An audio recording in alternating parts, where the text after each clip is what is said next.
Hello, Phil here, just popping in before this week's episode starts to tell you some exciting Everybody is Dead Dave news. We now have a merch store. So if you've ever thought, I'd really like a t-shirt, hoodie, mug, bag or face mask with cartoon versions of Adam and Phil on them, well now is your time. Head on over to every-body-is-dead-dave.creator-spring.com. Yeah, sorry about all the dashes there. I'll leave the link in the description of the YouTube version of this podcast as well. Anyway, now we return you to your regular programming. The Dead Dave. What, Captain Hollister? Everybody's dead, Dave. What, Todd Hunter? What, Selby? Not Chen. He's dead, Dave. Everybody is dead. Everybody is dead, Dave. Hello, welcome to Everybody is Dead Dave, the Red Dwarf review podcast where we are making our way through every episode of the series in order. Myself, a long-term fan, and Adam Martyn, a relative newbie, although 7 seasons in now. Do you know what? By the time we finish this show in I don't know, maybe another half a year, will you still say, relative newbie? Or, Yeah. We'll have to think of new terms by that point, probably. Yeah, we'll get to the promised land, and that's when you can graduate from being a relative newbie, and you get your special... my little certificate. Little certificate with a micro dot on the eye. Oh, yes, of course. Yeah. I can't wait for that. So, yeah, stay tuned for that, folks. Again, maybe another half a year or so, but we'll get there. We'll get there eventually. I think you're being optimistic there with half a year, to be honest. I know we've talked about it before, but in my head I was like, did we say half a year or did we say another... It's not another full year, is it? I don't think. Oh, surely that's a not. good question. We've been going now. Our first episode released in March, the beginning of March, right, and we're now in November, and Blimey. we're about halfway through. Okay. So maybe summer next year. Yeah, maybe summer to autumn next year we'll actually finish, and then what will we do? Well, as we mentioned in our last episode when we had Mike on. I've not delved into Star Trek, and I know you're a Trekkie, so I am indeed. Maybe that could be our new venture. But then we're obviously got the original series, but then unlike Red Dwarf, there's numerous different Star Trek shows, so that's another ballpark for another day. That's a long way off. We don't have to worry about that for now. Today we're talking about the episode Beyond a Joke. The oh god, I've lost count. Is it the 6th episode of the series? Episode 6 of series 6th 7, episode of series 7. And the synopsis on Now TV, which is now where I watch these. I bought the DVDs and then I worked out how actually I do still have access to it, but not on Now TV. But there you go. It's good to have the DVDs anyway. Absolutely. The synopsis for Beyond a Joke is Kachansky transports the crew into the world of Jane Austen's Pride and Prejudice. That's all we get from the synopsis on Now TV. They're very short and concise with their synopsis. That's a very interesting synopsis given the episode, but we'll get into that, I'm sure. But yeah, but interesting they chose that. But yeah. Do you want to start with the beginning of the episode? How did you Lister and Kryten's interaction at the beginning there? Well, before I get into the interaction, the first thing I noticed was that this episode was co-written by Robert Llewellyn himself. I did not notice that. That is interesting. Yeah, it was Robert, who I always forget, who's the one of the original writers who stuck around? Was it Doug Naylor? Doug Naylor, yeah. Yeah, I'm certain it's said by Robert Llewellyn and Doug Naylor. So I thought, okay, so that made me instantly think maybe this is going to be a Kryten-centric episode because obviously Robert Llewellyn plays Kryten. He's got that knowledge of the character, and I think I'm sort of right in that assumption. You know, of the main cast, you'd argue probably it's a Kryten episode if you had to pick one. Probably. Yeah, I would say so. Yeah, but yeah, no, that opening scene, I thought it was good. I thought the build to because obviously this is he's prepared the lobster supper, and then Kachansky's like, no, we're going into the AR world of Jane Austen land or whatever it is. I thought the payoff was good of her completely disrupting Kryten's plans because I thought that was a better example. You know, we've talked about the Kryten-Kachansky tension this series. Yeah. And how I think we mentioned before we felt sometimes when it gets brought up, it's like too laboured. Like it's the same thing over and over again. Yeah, it has been sometimes, yeah. I thought this was like a better way of doing it. It was subtle. Kryten wasn't like, oh, I can't believe, that woman or that, did that. He's obviously annoyed. I just felt it was more subtle, but had more impact that way. Yeah, I do think it worked much better in this episode. It kind of made sense with the story that was being told. It didn't feel like, okay, they're just doing the same joke again. We get it. He's jealous of... There's also... It's not irrational jealousy here because he has this whole nice thing planned to mark the anniversary of them finding him on the Nova 5. He's cooked lobster. He's put out a silver service type, very nice table, dressed it lovely, and then she comes in and goes, oh no, we're all going to the AR suites. So I can absolutely understand why he would be a bit miffed there. His friends are abandoning him on his special day. Yes. In order to go to this thing that she has set up to give them some culture.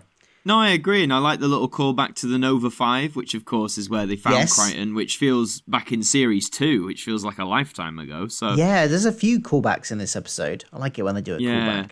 I just like there was a reason for why Kryten did it. I didn't, I'm glad it wasn't just Kryten's, randomly decided to... The fact that, as you said, the fact that it was this anniversary made the payoff funnier in a way. Because he's gone to all that effort, and then Kochanski's like, oh yeah, we're going to AR land for Jane Austen World, which to us is something like really trivial and like mundane. It's just been thrown up. So yeah, I don't know. I like the fact they referenced it. I'm glad it wasn't just a random throwaway gag of, oh look, Kryten's just happened to cook a fancy dinner sort of thing. Yeah. Talking of dinner, it's lobster, and Lister won't eat animals apparently that have been cartoons.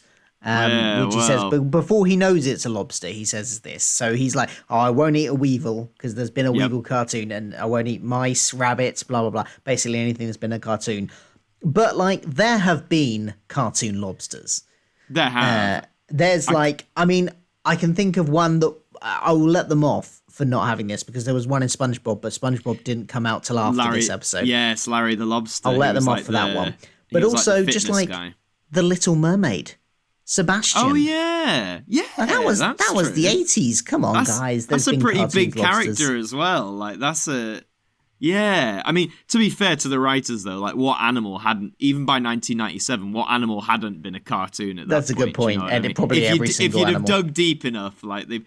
That was I was gonna say, well, the internet wasn't around that much, but yeah, Sebastian. That's a big character. Like that's not a random throwaway in an old obscure movie. Like you say, that's the Little Mermaid. So I don't know. Maybe they just didn't care.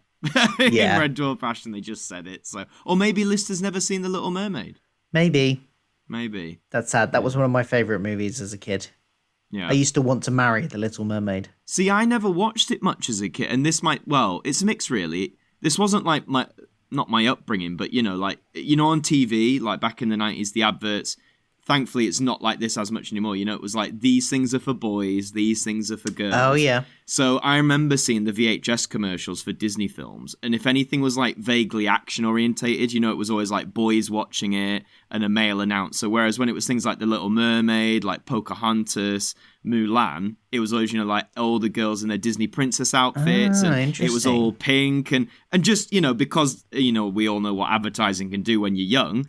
Little me probably thought, oh, well, I'm not going to watch that. But then, strangely enough, I love Beauty and the Beast. So it's I've seen it now, of course. I think The Little Mermaid's great. But yeah, it's just interesting. Back then, advertising really was. That is even interesting. To the early I think 2000s. it might have got the 90s, especially, might have been when it started getting a lot worse. That kind of sectioning off kids' stuff into like, oh, no, this stuff is for boys and this stuff is for girls. Because I think, like, I don't ever recall. I'm. As we've pointed out on this show before, I'm a little bit older than you. I didn't want to say it, Phil. Only by about 10 years, but that's enough of a gap to notice these things. And I remember the early 90s very vaguely. And I think there was a difference in like advertising like that between the early 90s and the late 90s. That's when it changed, I think, and got more like that. So I don't... Yeah. I mean, you might be right. It might the Little Mermaid might have still been advertised with a female voiceover and stuff like that, but I never got the impression that I shouldn't watch it because I'm a boy. No, for sure. Which is good. I don't know if that changed because that was before like the whole Disney Princess brand got introduced. Exactly, and that. And it was really with that sort of stuff that kind of cemented that. That was like the center. Like in the early 2000s, I always remember the Disney Princess adverts, and again, it like. advertising you could argue it like has a subliminal impact, especially on children.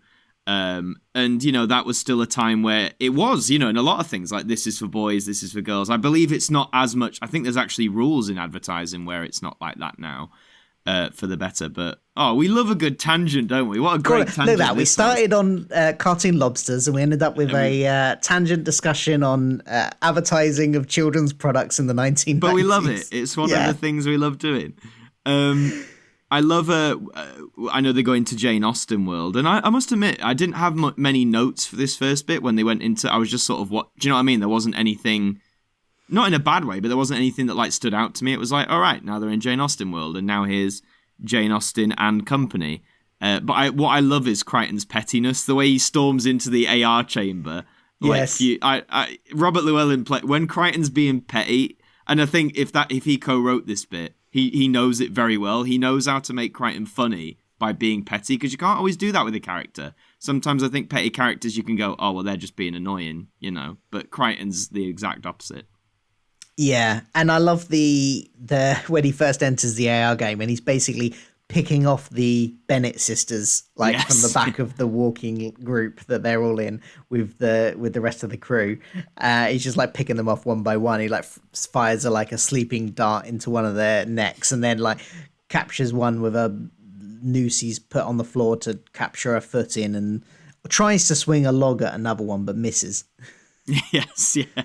Classic, and then when that's all gone by and they're so Kryten. Not Kryten, Lister, Kat, and Kochanski are having tea with Mrs. Bennett and the remaining sisters that Kryten has failed to pick up. He comes out of the AR system, programs in something from another game, and then enters it again.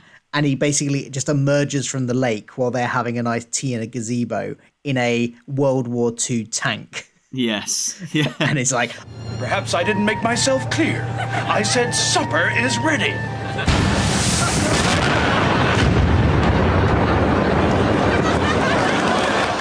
and blows up the gazebo.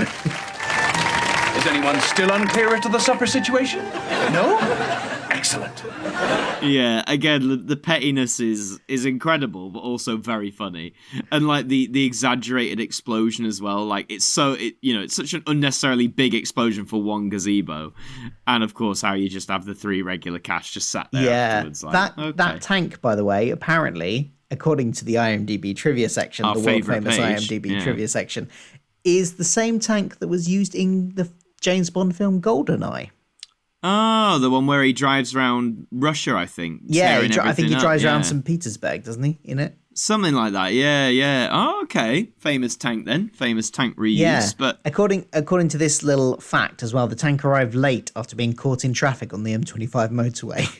Bloody hell. Imagine seeing that on your commute, just a massive whack-off tank on a... I'm assuming it was on a truck or something, unless they drove it. I doubt they drove it on the M25. And that was obviously location filming as well, where they had this lake and the gazebo by it. And apparently, again, according to this, when they fired the tank, it was so loud that it set off nearby car alarms and provoked complaints by nearby residents. So yeah. I mean, when you got that much firepower, I'm not surprised. But that was a very idyllic location they found, though. I thought it looked really nice wherever they were. Yeah, it did, yeah. Kryten finally gets them out, and they're being very nice to him while eating the lobster. So Lister will eat the lobster, even though we know that they've been cartoons. We won't bring that up again. And Kochanski and Lister are particularly going out of their way to be very nice to him. And Kat, in his usual way, is just not getting what they're doing. Nope. The subtleties in that. He's like, what? This doesn't taste that great. What are you eating? Yeah. And then Lister commits the cardinal sin of fine dining and asks for ketchup with his lobster. And Kryten's head literally explodes. Yeah. And I thought it was a good effect, especially for the time. I thought it looked pretty fun. Again, I wasn't expecting it. Well, I wasn't, and then I was. As soon as I saw the shot, I was like, oh, this is what they play in the intro for this series. Because I remember seeing that in the series, and I was like, bloody hell, I wonder, when that's going to happen and why that's going to happen. And alas, it was because Lister asked for ketchup on his lobster, which is just too much. Yeah, it's another one of those little bits that have been captured in GIF form on Twitter as well, and I've used it many a time on our on our podcast Twitter account to refer to something and added that gif of his head exploding. By the way, that's at alldavepod if you want to follow us on Twitter. Give us a follow. So he blows up. I thought it was a good effect too. It looked good. I mean, there was kind of an obvious cut where it stops being eyes, Robert Llewellyn and then it changes and it's obviously a prosthetic that exploded. I thought that was a bit obvious, but it still looked overall quite good, I thought. Yeah, it's the same again when it happens again. Because the minute it blew up, I was like, oh, he's got spare heads. See, I'm retaining my Red Dwarf continuity here. But I guess there had to be a cut somewhere. But for me, I know it was the eyes that gave it away. Because I think the eyes go from being like normalized to suddenly very like big, almost bulging eyes. And then it's very quick. But I think if you see it, it's like, oh, right, that's where we swap. But no, it's still a very impressive effect. But yeah, I mean, that scene where they're trying to fix him, replacement head doesn't seem to cut it this time. No, and they end up blowing up all of his spare heads. No more spare heads. How many did he have? Was there 3? There were 3, I think. Spare head 1, 2, and 3. Yeah. And one of them was grumpy and whatnot. Yeah. But they've blown up all his spare heads. But they do have his personality on a chip still. So they go on a search for a new head. They do. And we run into, speaking of continuity, we have, in the next few scenes, there's a ton of continuity references, really, as they search for a new head. Yeah, because they board this ship and they find some heads, some spare of his series of head, obviously all like shaped to look like Robert Llewellyn in that mask. But it's a simulant ship. There is a croaky old simulant there that obviously Simulants do not like humans. We've encountered them before. We have. They hate humans with a passion, and so they initially hide from him. But I think they've got the heads. So was it that they needed a chip or something that he had? It was. I think they said a primer chip. That's it. They said because when they have the chat with the simulant who do the heads or tails thing, I think it says here's the head, and then I'm sure he says here's the primer. Because he gives Cat 2 things. But, of course, to even, as you said, simulants don't like human or humanoids, so they have to they come up with a disguise, and that disguise happens to be another throwback. Yeah, they dress up as gelfs. The race that Lister married one Chewbaccas. Discount Chewbaccas, big things, hairy things. Like, I do have one question. Did they just have these costumes lying around? Well, I was going to say, did they? Because they were on the simulant ship when they saw them and thought, right, we need a disguise. So I was a bit confused as to, like, did they get them from the simulant ship, or as you say, or were they on Starbug? And I've got to admit, did they craft them at the time? Yeah, just like magic. Quick, I've got get the to say, sewing machine out. These few scenes I thought were a bit, for me at least, they came across a bit muddled. Not just like in. Like you're saying, like, is in where, like, whoa, okay, lots of information. How did they get these costumes? Some of the jokes didn't land for me. I think Kachansky has one. I wrote the Vietnam City joke. You know, it's like, oh, you sound like, what was that? You'd sound like you sound like the capital or a large Vietnam city because it sounds. They were talking about how something sounds like or her or something like that. I can't remember it exactly. I don't know what it was. I don't think it was Chloe Annette. Like, I don't think it's her performance. No, well, I think it's the joke itself. It was a weird joke because it was written to fall flat with the others. But it wasn't quite clever enough to work for us as the audience. It kind of fell flat for us as well. Yeah, because it's quite a niche. I mean, what they're referencing is quite a niche. Like, I didn't know what the third most like populated city of Vietnam was, or whatever the setup was. And I think it's not countered by. Sometimes, like you say, you have those jokes where a character's saying it, they're gonna fail, like joke wise, with the other characters. But then one of the others will say something in retort, which then gets the laugh out of us because it is so ridiculous. Like we mentioned, I think last week with the Guess the Aria game she mentioned on Games Night. Yeah. But then because the other characters are taking the mic, that's what sort of salvages it for the audience. Whereas here, the two she says this joke about the Vietnam City and Lister and Kat just sort of sit there and say like... Yeah, they don't really have a witty retort. They just kind of... Yeah. We don't know what you're talking about. So the flatness sort of comes across to the audience, in my opinion at least. So it's a bit like, okay, so why did we... what was the point almost? But... Yeah. Yeah, I was a bit of a dud. But in a cutaway from them devising their plan to dress up as gelfs, we get a scene where we're introduced to another droid.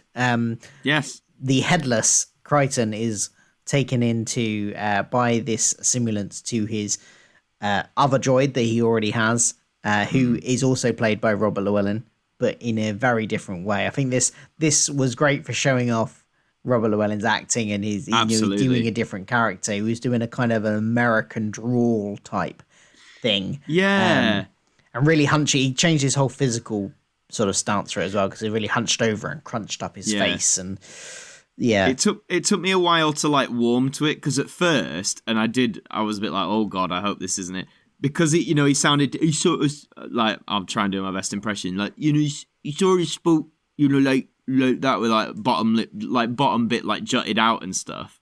I was like, I hope we're not setting this up to be like a character who's, for want of a better word, like like mentally impaired in that sense. Yeah. But like pretty quickly, like you're saying, I realized it was that sort of like American drawl, like, and then obviously we learn he's in a way like addicted to drugs, so it's like a junkie. So it's effect. kind of like more the effect of like long-term addiction. Yeah.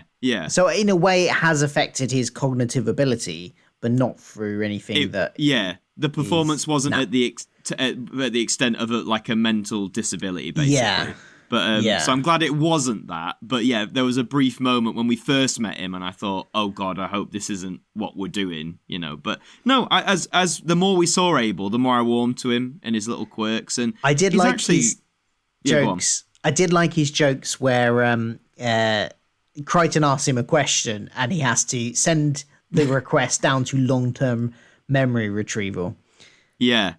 That was Although good. I'm gonna say it, and you can all get your buzzers ready. The joke was too long, in my opinion. I thought because of the nature of the joke, it's all about he takes time to figure these things out. The first time I did laugh because it is funny. He's like that proper thing, but for me, it's like that joke for me at least only worked once. As soon as I know, like if you're playing the official Everybody is Dead Dave drinking game, now please take a shot. Yeah, every time Adam says a joke's too long, take a shot. But no, I mean, I'd be interested to see what you think. But honestly, for me, like those kind of jokes, like ones that I guess maybe are like time-based or where it takes time to, do the joke. It's like doing it once, like, I don't know. For me, it only worked once, basically. The other times he did it, I was like, no, I'm over it now. I think because he only did the actual retrieval 2 times, didn't he? And then there was a third time where he was about to, but then Kryten goes, no, don't worry. Yeah, and he says irritating characteristic, and I wrote in my notes, couldn't agree more. Like, I guess they're self-aware to some degree. Yeah, maybe. I think one more time would have been too much, but I didn't mind how many times they did it. I think. Yeah, and that third time when he gets interrupted, he was like, "Are you sure? It would just take 20 seconds." Yeah. But I think that was all right. He's what was the name of the Ultrazone that he's addicted to? Ultrazone. Ultrazone. It's kind of like some kind of fluid he puts into his chest unit. Yeah. But apparently it's highly addictive and corrupts your circuit board. Yeah, it just seems to make it, well, I guess like more relaxed in a way, or just like it's a high, isn't it? That's what they're simulating. I think so. And so public service announcement, people don't try Ultrazone. It's highly addictive. Just say no to Ultrazone. Just say no to Ultrazone. I like how his costume was just the Kryten costume painted green. Simple repaint, but it works. Yeah. And so they come onto the board. The crew come on board in their gelf costumes with Lister as a human prisoner that they've got, and Kachansky and Kat dressed up as gelf, and have this. They start speaking an approximation of gelf, which is just a load of grunting and sounds. Apologies if I just deafened your ear with my gelf speech there. I don't know, this scene, I'm going to say it now. I think this scene went on too long. Oh, okay. The negotiation scene and all the gelf language jokes. I did find it a little bit funny when Kat just starts speaking English, and but again, that went on too long. Yeah, no, I agree. I think that whole scene was a bit elongated for like the whole discussion about we're not trading, and like you're saying, like Kat constantly speaking human and Kachansky trying to shake him out of it. And I must admit that the villain at times, and I was watching this on Blu-ray on my TV, and I've got my settings on my TV optimized for dialogue. So dialogue, out of every sound element, the dialogue is like the one that's heightened by the TV. I struggle to understand the villain at some points, the Simulant. And I think that was partly, I think they had like a filter on his voice. Well, I will give you this bit of information now because a lot of people did think he had some kind of special effect on his voice. He didn't. In fact, at this point, he was terminally ill with throat cancer. So that is how his voice just sounded at that time. It's Don Henderson, isn't it? I know. Yeah, and he actually died a few months after filming that. Oh, blimey! I thought the character. I liked the character, but yeah, I thought there were just moments where I struggled to make out, especially in this scene. This scene was probably the one where some moments I was like, I'm not really getting across what's going on here. Yeah. Well, see, I was watching it and I didn't know that at the time either, and I thought it was a deliberate artistic choice to do that kind of either put an effect on it or do that voice. But I think it worked really well for the character. It definitely gave him this kind of very creepy vibe to him. Yeah. And Don Henderson always does those creepy villains well. For any Who fans out there, he played the villain Gavrock in Delta and the Bannerman from season 24. And it's sort of something like, gruff and rough villain with like a raspy voice. But yeah, no, I liked his Simulant. But there's a bit towards the end that I like with him, but we'll get to that when we get there. But yeah, well, no, that's a shame to hear he had throat cancer at the time. Yeah, nasty thing. But I mean, hey, he was still the fact he still came in to turn a performance, speaks volumes, really. Yeah. So they do this trade, but the Simulants does say a very obvious line that then is like, oh, okay, we know what's coming. Never trust a Simulant. He says that to them. Yes. And then they go off and basically he has double-crossed them because while he was distracting them, his accomplice, who I think is a gelf, because we see another gelf later, but they don't get any more lines or focus than that. They're just there. They're just there. Has ransacked their ship and stolen loads of stuff, including Kryten's body. Actually, that was before that because he takes it to his droid, Kryten to his droid, says repair this, and that's how Kryten gets his head back, or gets a new head as it is. Yes. But they start trying. So Starbug starts trying to chase them, but the Simulant ship is a lot faster. Mm-hmm. Now I got a little bit confused in the next bit, I must admit. Is this about the bomb? The bomb, yeah, because they were like, oh yeah, we're doing something, but we'd only do that if we'd planted a bomb there. But we didn't plant a bomb, did we? No, I don't think we planted a bomb. Then why are we doing this? But we'd only be doing... And I was like, what is going on? I'm very confused. Yeah, but then Kachansky does that little smile, so is it implied she did plant a bomb? Yeah, no, it's not. I think right. Correct us in the comments if I'm wrong. It took me I must admit, it took me a while to work this out. Probably until after the scene had actually finished and we'd moved on to the next scene. But I think Kachansky had basically did the maneuvers with the ship that they would, in inverted commas, only do if they'd planted a bomb to make the Simulant think they'd planted a bomb, so that the Simulant, because they could never catch up with the ship, to make the Simulant ship turn around and chase them, so that they could actually get Kryten back.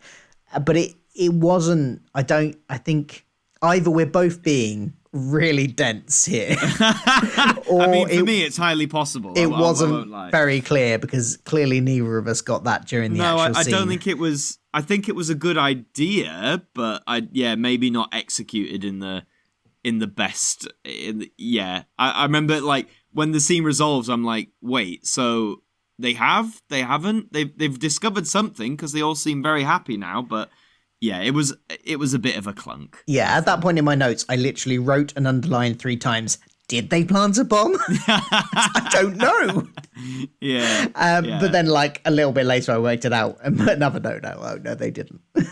But, yeah. But in the confrontation, they beam aboard, and there's a bit of a confrontation. But one thing that the Simulant says to Kryten is gives him a password to unlock a file in his memory bank about Yes. Kryten's His creator. Yeah. Yeah. That was... in my mind, before they said it, I was like, we've definitely seen or referenced Kryten's creator before, because I remembered that. But it was a female professor as well. I remembered that. And then obviously they mention her by name, which is Professor Mamet, I think. yeah. And I like the setup though. Like again, I've said before, I like when Red Dwarf has these. It wasn't serious, but like not necessarily just comedy moments. Because when Kryten first accesses it, he doesn't reveal it straight away. You just sort of see his reaction, and I like that. I like how it's not sort of telling us all straight away. Just sort of is like, oh, it can't be, or whatever he says. I like that sort of. And it does leave us about wondering, and definitely got me like, ooh, what could it be? What could this juicy secret about his creator be? Yeah. I've got to admit, though, because obviously it's like that stalemate. They're in the cargo bay. They've all got guns pointed at each other and stuff, and the Simulants threatening, who am I going to kill first, the cat or the girl?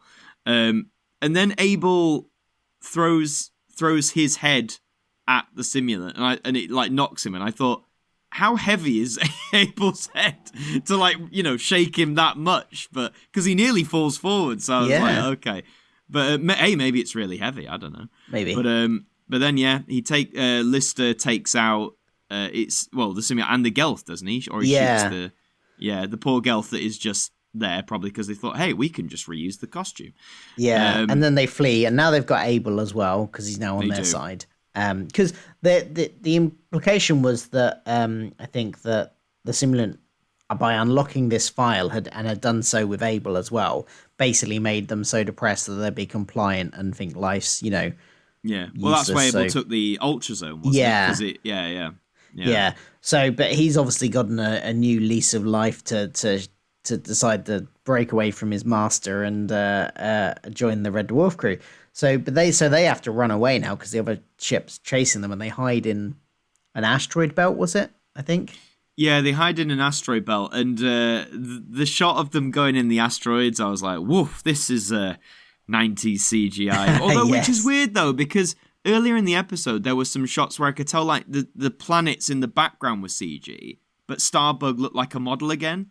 Like, after watching this sequentially, I'm not trying to be an expert in special effects, but I feel like I can tell now, when Starbug is a model and when it's CG. And I thought there was a lovely blend throughout this episode of various shots that were model and CG, but yet for this asteroid one, it looked all CG. Just interesting. Oh, we forgot to mention actually what the because we do find out what the secret about Kryten's creator was. Lister kind of makes him tell him in a quiet moment between the two of them, and it's that their series of android that he is was created in the image of her fiance who jilted her. Yes, so she was engaged to be married to somebody with a very strange shaped head. I was gonna say, like, did he have this shaped head as it was? But I think that's the implication. I was trying to remember what we've learned about Mamet in the past, because didn't Kryten confront? It was either he confronted her, or was it the one where it was the thing that created an image of her, like his greatest fear or something? Yeah, it was something like that. Yeah, we have seen Mamet. That is my point. Like we've certainly seen her, but no seen mention someone of pretending the husband. to be her. Yeah, because that's the one that then tells him to go into the trash compactor, isn't it? Yes. That's the one. Yeah. But no mention of her fiance. So no.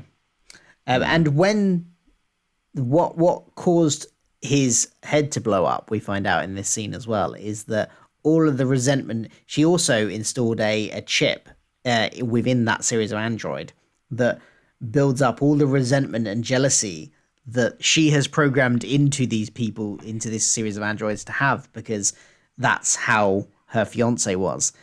And that when it gets full, it blows. And clearly the ketchup incident was the last straw, the last bit of information to fill up that chip, and it exploded earlier on in the episode. So that's what that's about. I thought that was a neat way to tie it in. I didn't have a problem with that whole concept. Yeah, that was quite good. I thought interesting concept. Yeah. But while they're hanging out in the asteroid field, they're kind of playing poker. Basically, we just get this sort of scene of them hanging out, playing poker. Just chilling. But Abel sneaks off to juice up. He can't resist, can he? Bless him. Yeah. And he goes to the cockpit to do this because nobody's in there and accidentally knocks a button, which gives away their position. And this whole thing, we get the incidental music kicks in, and God, this was a 90s beat, wasn't it? Oh, yeah. Like it's very synth. Very synth heavy, like the drum and bass, like background beat. Like it's very of its time. It's good music, but yeah, it's like a dead giveaway, isn't it? As to like when this was made. And some of the shots as well, like, because, they come in the control room and they're like putting out the fires. They try some like really odd like close-up shots, like when Lister's putting it out, and it did make it feel more like a movie, which I think we said before that with Series 7, Doug Naylor wanted it to feel more like a movie. Yeah. So I guess that kind of lends a bit of credence to that. So they're now being fired upon by the ship again, and all Abel's faults. And Abel leaves the ship in an escape pod. Yeah. And initially everyone thinks he's defecting back to the Simulants. Yeah. And I think Kryten goes, he's no brother of mine, in an angry fist shaking way. Yes. But actually, he's helping them. He's decided to sacrifice himself because he's taken that ship of Kryten's that has all the resentment and jealousy on it, and he engulfs the Simulant ship in negative energy. Which the poor Simulant, one of the lines he says is, I'm never getting joined into parties. And I was like, oh, so make me feel sorry for you, man. Yeah. But I thought it was a clever way to, obviously, like, you read it on paper, it sounds ridiculous, but I thought it was a clever way to get out of it, especially since they'd set up that, escape was essentially hopeless, but that, they couldn't outrun it and stuff. So, yeah, I thought it was a clever way to get rid of them. Yep. And then Kryten obviously asks, can he go retrieve the body, which has crashed onto a nearby asteroid? And I really like this ending, though, Oh, do like you? I was going to ask about this. Well, no, this bit, when they realise that Abel has crash landed, he's essentially, sacrificed himself. And like you say, Kryten wants to do last rites, and it's, there's no. I do like the sacrifice, but go on. I do feel there was like no leading up. There feels like there was a scene missing where because Abel makes the mistake and gets them found. And then next thing we know, he's going off. There's no scene where... Well, there is that little bit, isn't there, where Kryten just says to him, you've, like, committed the worst crime by, like, endangering the crew. But I think that is literally all it is. He literally says that. And then... but that's very focused on Kryten. I feel there needs to be something there that's, like, him... I don't know. Yeah. Showing us that he's feeling bad about it or something. And he wants to do something about it, Yeah. Yeah. No, I get that, and maybe it's a victim of, like we've said before, like, the Red Dwarf, the famous Red Dwarf time constraints, possibly. But then I think, like we've said, there's probably multiple scenes or jokes in this episode that could have been cut in favour of maybe giving us that extra Abel scene, perhaps. But the idea of the sacrifice I liked, but what I wished for was that, when they actually get it and you see Kryten carry the body off, and the other three are just sort of stood there watching. I kind of wish it had just been that, sort of let that scene play out in silence. But of course they do a "he ain't heavy, he's my brother" gag, which I heard it in the audience and I did it myself. It was a bit of a groaner for me. Oh yeah, I'm not gonna lie. Because that's the one I was gonna ask about. Like, that is a cheesy ending. Like, as a last line before the credits roll, that is extremely cheesy. I didn't like that. But do you know what I mean? I would have loved it if you could have had some incidental music as well, but I would have just liked, that scene to happen, but with no one talking and just let it sort of play out. But then, of course, that isn't even the ending, because we see, what is it? We see, what's the ending? I'm trying to remember now. Oh, they're back in AR, aren't they? They're back in AR with Mrs. That's it. They're back in a Vindaloo. Yeah, and then for the three regulars bar Kryten, it's so hot for them that Lister breathes fire, which seems to, I know Kryten says it's a glitch, but it just, again, it's a gag that sort of just happens and you're like, what? Like, what? Yeah, I do get and then it ends. I get wanting to go back to the AR and back to, it kind of brings it circling back to the beginning of the episode. That kind of makes sense, but the gag just didn't work for me, really. The kind of, it's so hot, why is it? Because I think I think the comedy is meant to come from the fact that we're anticipating it being too hot for Mrs. Bennet, and then Mrs. Bennet tries it and she's absolutely fine, and then the three regulars try it and it's really hot for them. But I don't know. Yeah. I don't know what it was. It just didn't quite work for me. No, it didn't land for me either. I would have preferred the ending to just be like something to do with Abel for me personally. It could have been, even if it was like with a gag, you know. Like I don't know. I just felt like I didn't. For me personally, I know what you're saying about bringing it full circle, but I personally think we didn't need to go back to like the Jane Austen world. No. To finish it. I don't know. It just seemed a bit odd. Like they just sort of went back and now the episode's over. You know. Yeah.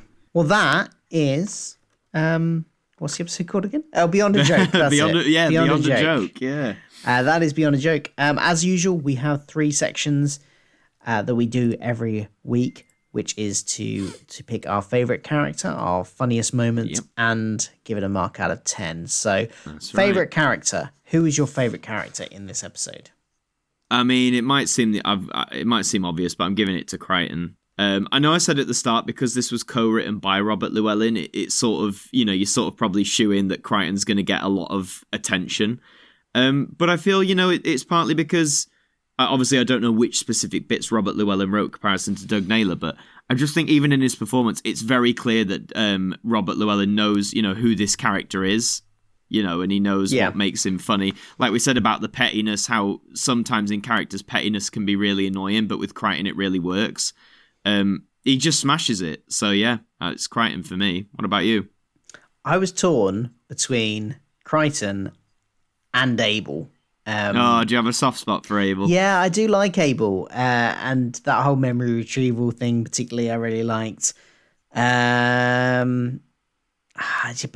I think I'm going to give it to Kryten just because of the moment with the tank and the dinner was ready bit. Yes, yeah. Yeah, I'm going to give it to Kryten for that. That's fair.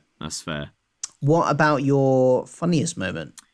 Well, you just mentioned it. It's the tank shooting the gazebo, purely for how ridiculous it is, how petty it is of Kryten. But again, delivered in the best way, like dinner is served. Totally unexpected moment. Really found it funny. When I wrote it, I because it's quite early in the episode, isn't it, that happens? Yeah. I wrote in my notes like that's a tough act to follow, for like a funniest standout moment. But yeah, that clinched it for me. What about yourself? Mine, that was potentially one of them, but I'm going to give it to when the Simulant ship gets engulfed in the resentment, negativity, aura thing that gets, and it starts affecting the Simulants. And you mentioned the line earlier. It's the line, I never get invited to parties. Yeah. It's just that generally, like, it came out of nowhere for me, and I was like, just that made me laugh. So yeah. Whereas it was very left field, isn't it? Yeah. When he says it, like, out of everything, and the way he delivered it as well, I really liked. So yeah, I'm going to give it to that line, I think. Nice. What about how many scutters out of 10 would you give this episode?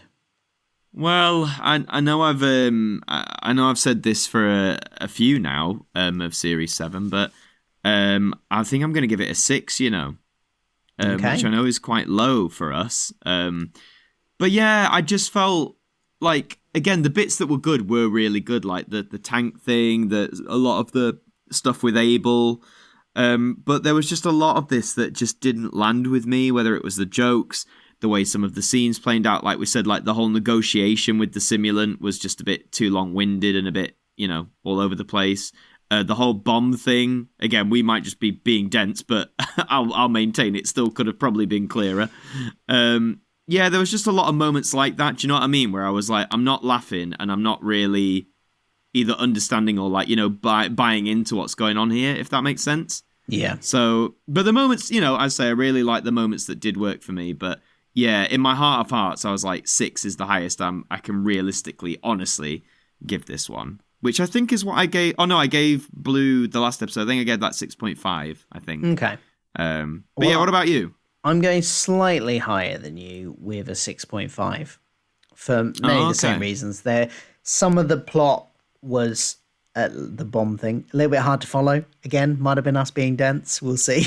But see what happens in the comments. Let us know below what you think. Are we dense or was this a confusing scene? But also, just like there were some things, like you say, that went on too long. And I don't know, I just didn't find myself laughing out loud, particularly other than one or two moments of the tank, and that line that I picked as my funniest moment were the two kind of times when I was like, this is really funny. Oh, and also the retrieval of the Abel retrieving the information. I did like that bit. So there are bits in there I really like, but overall as an episode, it just was a little bit lacking. Yeah, that was my prevailing thought. Just a little bit. It was like Blue in a way. I think I said the same thing about Blue. Just lacking in certain areas. Yeah, with I think I gave Blue a lot yeah. higher than you, didn't I? I think so. Yeah. But there we go. By the sounds of it, Series 7 isn't going to rank highly on if you ranked all the series.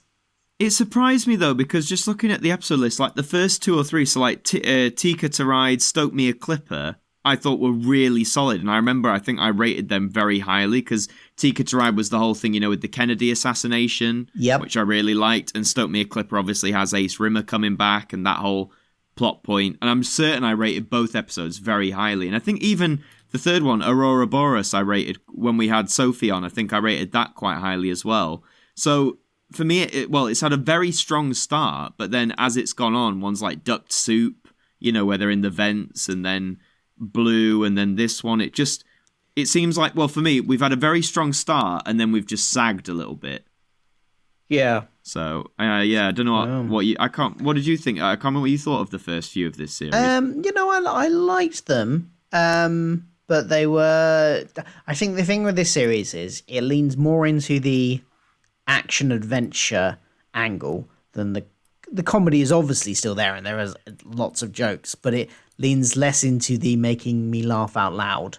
I don't find myself laughing out loud as much as previous series, which I'm trying not to hold too much against it, because I do want to, the other elements are good as well, and I like this series for those elements, but it is still a comedy show, and I do still want to have a laugh out of it. So I think what it is as well is, I think partly I'm missing Rimmer. And that's I'm not trying to have a diss at Kochanski or Chloe Annette as an actor, because I think they do, they're a good actor. But I just find that, like, because they're both, or this version of Kochanski and Rimmer, they're both portrayed as being like, pompous, right? That sort of upper class type. Where the stuff, taking away the actors for a second, like just in terms of I guess it is the actors, but the way Rimmer is portrayed and the way Chris Barry interprets it, for me at least, really works most of the time. I won't say all of the time, because I think we've said there's times where it hasn't worked, but most of the time it does come across in like a comedic sense, you're engaged and stuff. Whereas with this version of Kochanski, I'm not finding that as much. And I get that's personal preference. I'm sure there's people out there that love this version of Kochanski, and if you do, again, let us know in the comments and let us know why. But for me, again, I like Chloe Annette, but I'm not connecting with this Kochanski as much as I did both Rimmer and indeed the first Kochanski, who we barely saw any of. Yeah, there we go. Well, we got 2 more episodes of this series to go, so we'll see if it manages to pick up in your estimations in those 2 episodes before we move on to Series 8. See. That's it for this episode. Thank you for listening, everybody. As usual, you can find us on Twitter at AllDeadDavePod, where we tweet news about the podcast, but also just random funny things, GIFs and stuff from Red Dwarf and any, news we have or musings. But also, where can they find you on the internet elsewhere? You can find me on YouTube, just Adam Martyn with a Y, for my YouTube channel there. Do talk about all sorts of pop culture stuff.